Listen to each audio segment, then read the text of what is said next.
Yes, so I guess a lot of people here needed to take a break, and it's very understandable. So thank you for staying with us. And I want to begin this conversation, first of all, by thanking Qanta.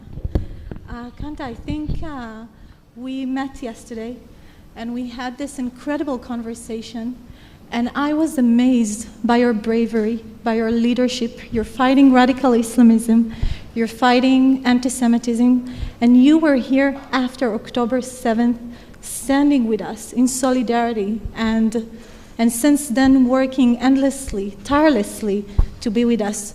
So I really want to start this conversation, and if you could join me just thanking Qanta.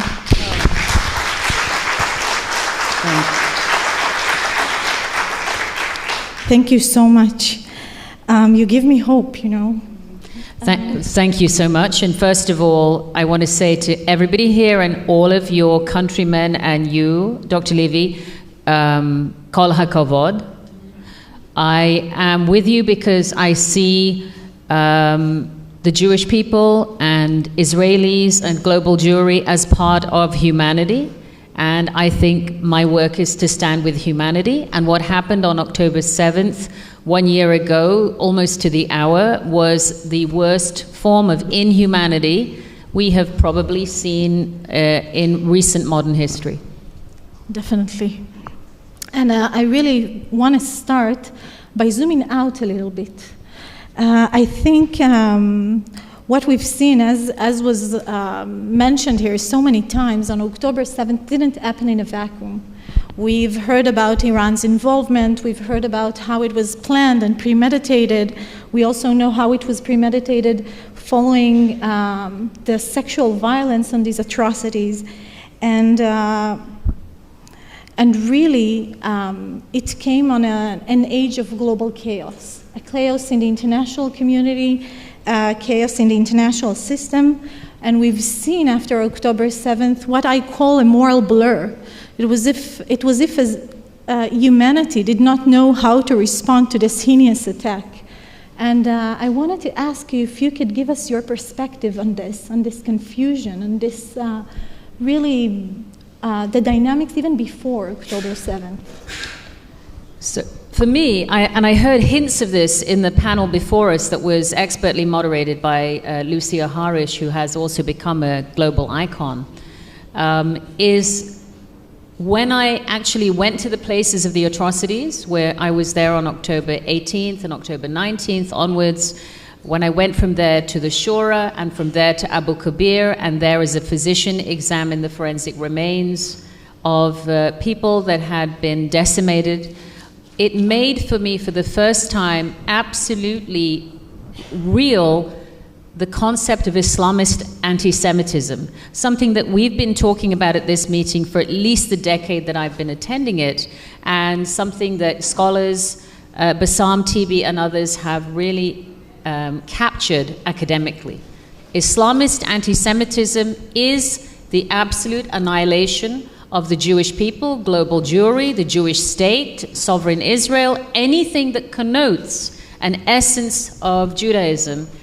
There is a cosmic enmity for it. And while I knew the words and I knew the concept, actually speaking to rabbinical IDF workers who are handling body bags, trying very hard not for the charcoal to crumble within their fingers while they were lifting the remains onto a CT scan, looking at the remains of human beings after subject to thermobaric incineration. I just came from the exhibition of seized weapons, and now I understand what a thermobaric grenade is. I already know what it does. This event, October 7th, made manifest Islamist anti-Semitism, just as the former commanders were speaking here about the manifestation of seeing weapons on the northern border, or manifestation of trucks that are converted with anti-aircraft guns.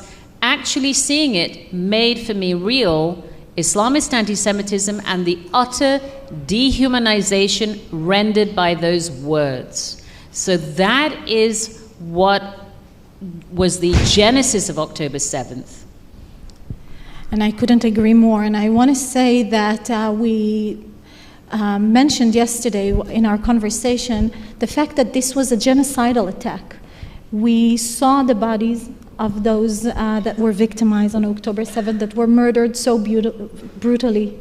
And we saw the condition that really clearly showed the fact that they came to destroy us as a people, as well as the implications to the Jewish people outside of Israel of this heinous attack. And it was interesting that both of us felt that the fact that we are mentioning again and again that this was a genocidal attack appears controversial. And it would be interesting to hear your thoughts about why. Why is it controversial to say that this was a genocidal attack, or why do you think that this was a genocidal attack? This word came into my mind within the first 2 or 3 days, and I might be somewhat alone in these views, and I might not be academically correct, so all of the practitioners here will speak to their professors on this. But when I examined the bodies that had been retrieved and were yet to be identified, there were many modes of murder on one body. Normally, when we go to autopsies as physicians, I've attended them for my patients, and now I have attended them for the October 7th events. We do both an internal examination and an external examination. In the event of October 7th, only an external examination was necessary because I could see the same body had been stabbed multiple times, the same body had ligature marks around the neck, the same body was still with the zip ties, the same body had been also incinerated and was also reduced to charcoal, and the same body had been macerated, which means limbs had been crushed. I mean, that was so patently obvious. It wasn't merely an execution not to cause any more suffering. This was absolutely a genocidal level of hatred. You have done important work with Erwin Kotler, identifying a new crime against humanity known as genocide, and I want you to share that with the audience. Yes. But it's important to know, as I'm seeing this, I called my colleague, Dr. Jan Kazilhan, world authority on genocide and absolute expert on the Yazidi genocide, the survivors of whom I've also seen 3 times in Iraq. And he informed me, we spoke on the phone from the Gaza envelope, genocide does not require a specific number. It requires clear, premeditated intent. Social media propaganda, body cams, dash cams, all this documentation was absolutely intentional, as was the execution and the targeting, and as you call it, the weaponization of families. Yes. In the service of this ideology. And I'll share about it in a minute. I do want us to take a minute because it all started very differently. We started after October 7th understanding that we are seeing a terrible attack against women and children. And women and children represent the most vulnerable communities, the most protected communities. And in many ways, women and children represent the future of a nation and its continuity. And seeing how they were murdered so quickly, and even before that, seeing in the first week after October 7th the confused response of the international community, and maybe it's too kind to say that it was a confused response. We find ourselves really not understanding why they are silent. We had hostages, and on the second week we prepared legal documents, 2 petitions, and a legal document sent to really every UN agency, signed by, one of these documents was a brief legal report signed by more than 180 international law professors that I personally drafted with the help of other experts. And we asked for their help. In light of what we've seen in the gender-based violence, we saw the body of Shani Luke, we saw the surveillance soldiers, especially Naama, taken in such a brutal way, and we already got in the indication to brutal sexual abuse. And we thought this must have a response. They must be saved, especially those who are still alive and were taken barefoot into Gaza. And as I said, we sent these documents to really every UN agency, and for weeks we didn't get any response.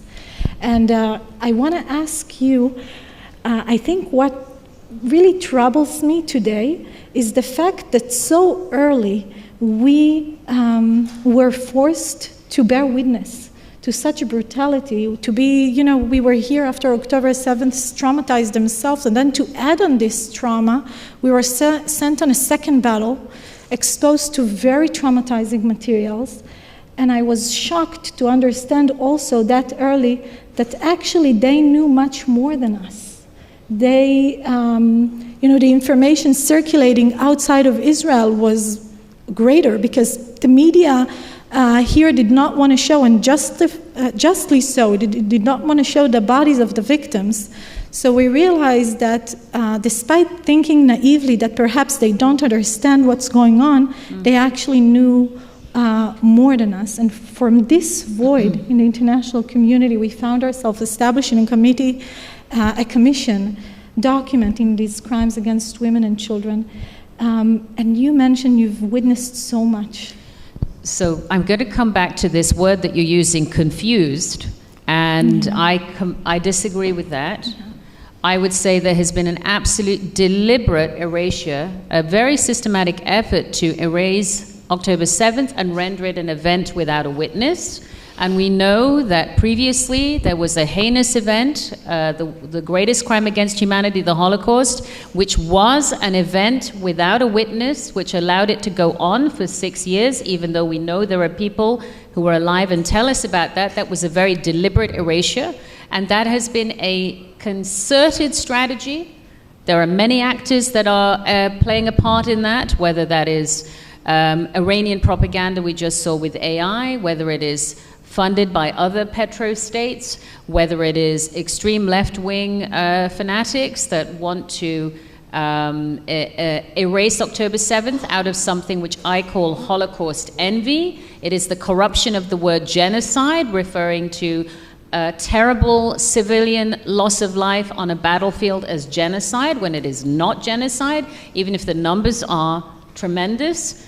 This is not the same as genocide. So that has been very deliberate, and the effort is to erase October 7th as a witnessed event, not only because for us it's painful to witness, but it then allows the victim to be inverted as the perpetrator, which is what you're seeing in the international world. So I think there's something very malignant about it. For Jewish women to understand that their lives did not matter in the post-Harvey Weinstein Me Too era was a tremendous shock. From my standpoint, I interviewed countless morgue workers who described to me the mutilation of the bodies they were receiving. Multiple bodies, too numerous to account, that came with mutilated breasts, bilaterally, both breasts removed. Multiple bodies impaled with knives and other objects in the genitalia, men that were sexually mutilated, other things that are too appalling to speak about. I was allowed by our colleague Michal on the National Security Council to see evidence that the Israeli authorities had gathered from eyewitnesses of gang rapes of women that were mutilated. Their breasts were amputated during the gang rape, and the remnants of the breasts on the floor were played with. I mean, these things are so appalling, but they happen. But there is still a consistent denial to refuse and acknowledge what happened to Israel on October 7th. And that is itself, in Islam, one of the worst crimes, to bear false witness or to suppress an honest witness. Equally heinous sins. And I hear you, and I find myself nodding again and again at a certain point.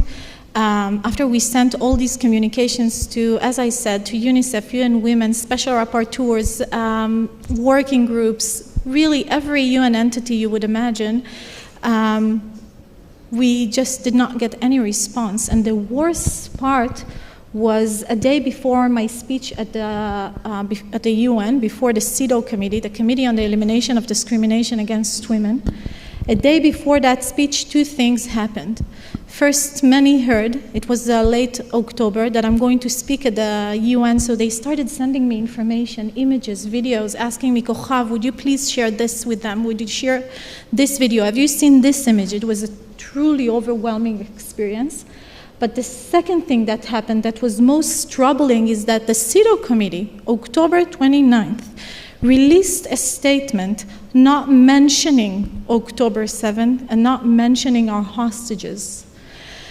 And that felt like a huge betrayal. I'm seeing here some of my students, I teach of the importance of the international system, of the human rights system, of the system that was really born from the ashes of the Holocaust. And I found myself devastated and shocked by their inability to even mention October 7th. You talk about erasing. It was not even silence, it was just erasing this horrible atrocity. And a day after, when I delivered that speech, I was shaking, telling them that perhaps the 7th of October disappeared in time itself. Perhaps we live on another planet of sorrow and agony. I started to describe, shaking, the kind of crimes that we already collected. And I told them that in their silence, they're fueling denial. They're fueling hatred that was already widespread, and they're making Hamas stronger and also inflicting on us the same denial mechanisms that are usually inflicted on victims of sexual abuse, but now on us collectively. And really, it was, I found myself begging them to believe, asking them not to delegitimize the international system, not to stand against universal values. And I ended that speech asking them, is there international law for Israeli women? Is it going to protect us? I'll say that as time passed, I started seeing this as processes of dehumanization. I asked myself, are we even human? Can't they express minimal solidarity with what happened there? And also processes that still warn me of demonization. The social media of the UN is continuously used to demonize us as a people, as a country. Unfortunately, the General Secretary of the UN is one of the most powerful people abusing the international system as I see it. And so, I think this is what I call institutionalized anti-Semitism. I want to pick up on one word that you've mentioned that's a very important one, and that is dehumanization. Remember, all of these ideologies, this atrocious event that I think Israel calls Black Saturday, or many people refer to it, the cache of weapons that I've just seen, which is remarkable, the $154 million that poured in from Iran in the last 5 years in order to prepare for this event. All of that starts with words. And all of that results in what we refer to as dehumanization. And until I saw human remains, and I'm in my 4th decade as a physician, so I've spent my whole life working on the human body, pretty much since, for a very long time. To see a human being reduced to something that I cannot recognize is human, that I need high-resolution CT scans to understand this is part of the calvarium, the skull, this is part of the hip. It's extraordinary how that brought to me the importance of words. I do think there's been a terrible betrayal of the international community for the events here. I don't know how we reverse that, because one of the most appalling outcomes of October 7th has been the mainstreaming and the lionization of Islamist anti-Semitism. Hamas now has brand recognition like Coca-Cola. I mean, it is a brand recognition that ISIS is envying and Al-Qaeda could have dreamed of, and that is happening because Islamist anti-Semitism has been adopted by left-wing woke politics, which is normalizing this kind of hatred, and we are seeing that in our American campuses, American businesses, American universities. So that leaves us with one call to action, and I think I'm going to request just the last slide because I'm over time. If somebody can place the one photograph that I wanted to show. Do we have that? Here it is. Anybody? Yeah. My answer is, you are not alone. This nation is not alone. The Jewish people are not alone. Each of us that has some kind of voice has the responsibility to reject the denial by telling the truth.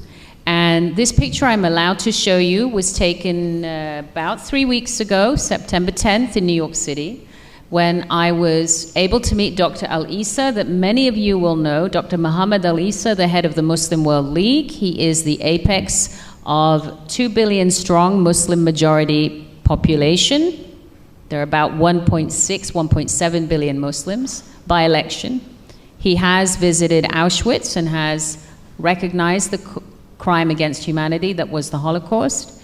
And I was able to show him all of the most explicit evidence that I gathered here from your country, and he was deeply moved and deeply affected. And his question was, Hamas says we kill people, Hamas says we take hostages, Hamas says we deny sexual violence.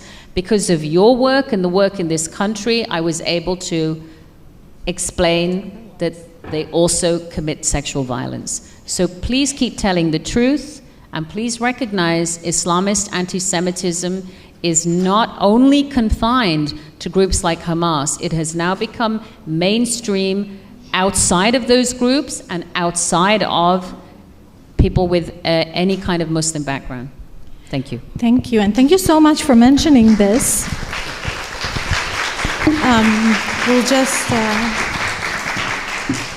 I'll say that at a certain point, we found ourselves seeking for moral allies, and we found a few voices at the UN that were able to express moral clarity and stand by our side. And we went outside the UN, country after country, to establish recognition.